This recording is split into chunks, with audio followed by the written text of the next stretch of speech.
Welcome to our living room. It's really cold here. I mean, it's not snowing like probably a lot of you, but it's really cold.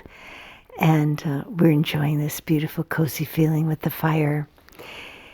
So last week, I shared that story and with the message that we're always loved, that our very first gift when we're born is this beautiful love that wraps around us as the second that we're born, and that love is always with us. And unfortunately, people feel that they've done things in their lives that take away that love, and so they're not worthy of that love anymore. So this is a story about that. Barry and I have really enjoyed going to Assisi, Italy, the home of St. Francis, and we've taken groups there for 15 years, not the past 2 years because of the pandemic, but up until then it was really just so special. And we loved Assisi, but also on our own, we visited these sacred places that St. Francis would go to in the Riete Valley. And these are a good 2-hour drive away from Assisi. And he walked. So you can just imagine how long it took him. So St. Francis's life, the beginning part was, he wasn't St. Francis. He was a very wild young man. He was in the wars. He might have even killed people. I mean, nobody knows, but he felt riotous living. Let's put it that way. And and then he had this whole spiritual awakening, and became fully immersed with God and with light, and just wanted to serve.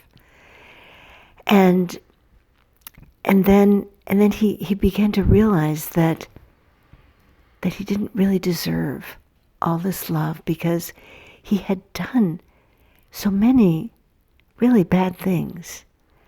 And even by modern standards, they were really, really bad.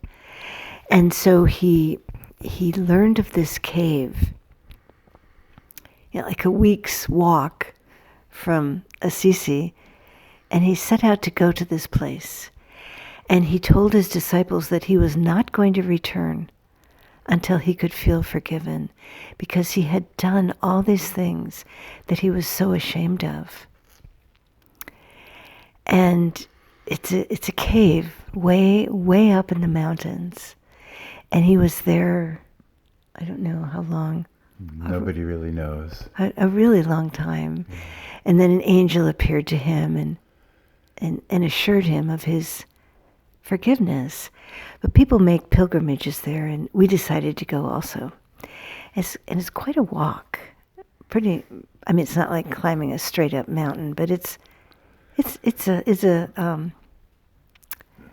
like switchbacks. Switchbacks. It takes a long time. And while we were walking up, I thought, we're going to be here a long time. I knew that I have done some things that I was ashamed of, that I wanted to ask forgiveness. But Barry, so many things. I mean, really, truly, before we met, he could have been in jail, actually. I mean, if he was caught, he would have been placed in the juvenile jail. So I thought this is going to take hours for him to go over this huge, long list of all these things that he did. And we got to this cave, and there was a simple little structure around it, not really very much at all, not like a great big church, just this simple little cave. And there's a place where you kind of can go in, and there are a couple chairs, and we were all alone. We sat down. I looked at my watch. I thought, this is going to take a long, long time. So I'll let Barry tell the rest. Yeah. So I'll just back up a little bit.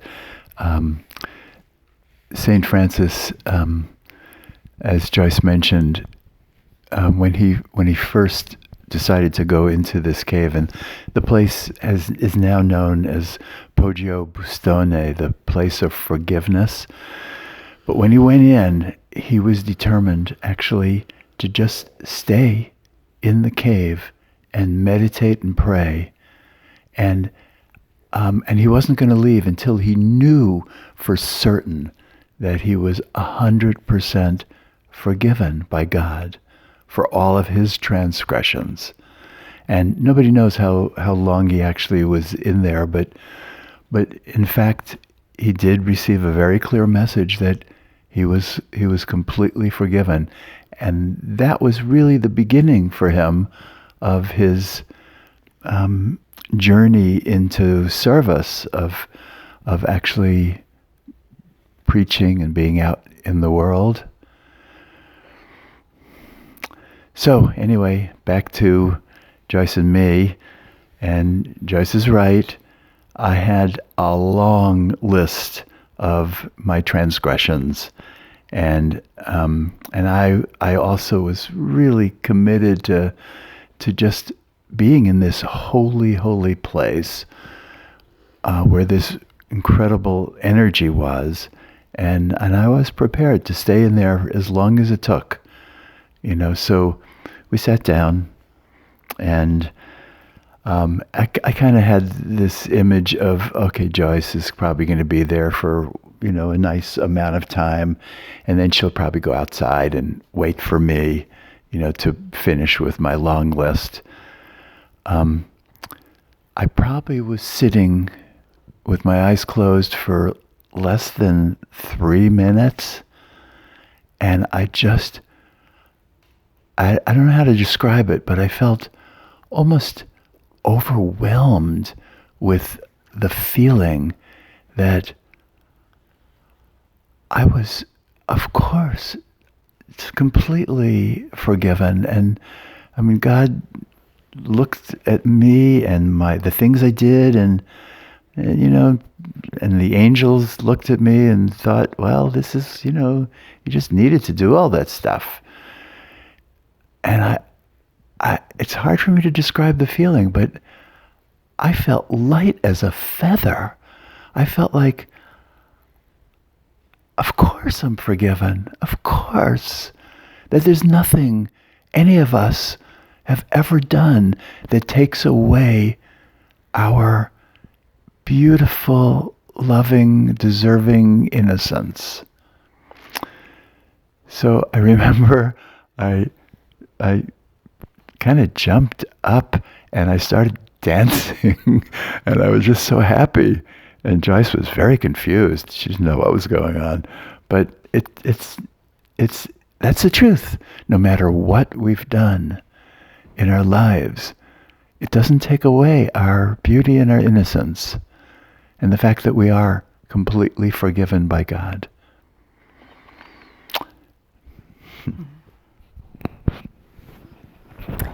And then, of course, there's the inner work that we need to do if we've hurt someone, to go and sincerely make amends, and forgiving ourselves too. That's all the inner work. Yeah. But as far as this great light, this great love, this gift that we were given when we were born, that never goes away. And there's nothing that we've ever done that can take that away. It's pretty powerful. Okay. What song do you have for us, Barry? Well, the words of this, there's kind of 2 different phrases that I combined. The first is, I am a child of God, and I know that I am loved. I am a child of God, and I know that I am loved. And the second phrase is, no matter how much I lose my way, you are here with me. always.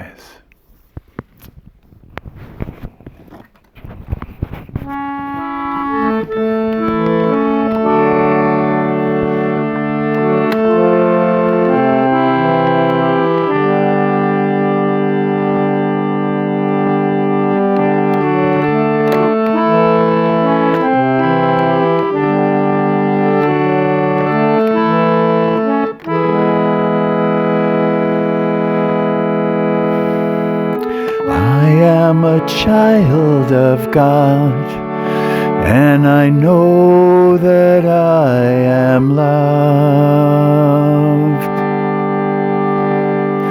I am a child of God, and I know that I am loved. I am a child of God, and I know that I am loved.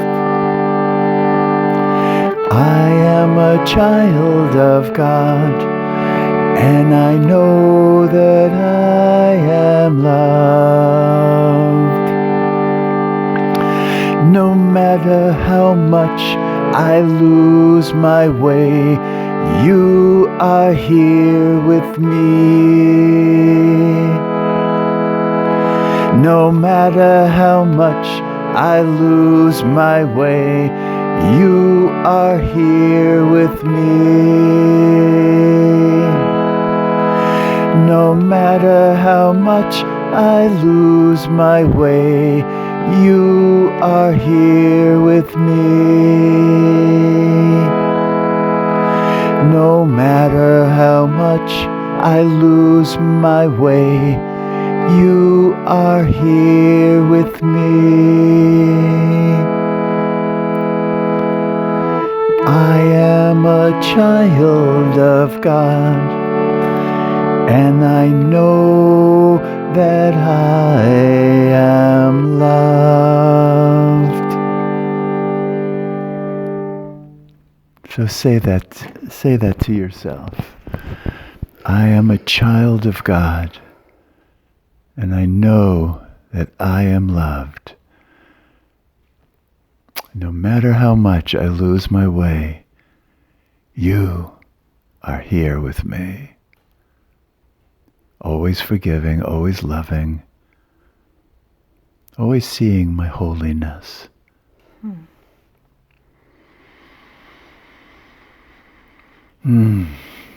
Breathe that in. Take a deep breath and breathe that in.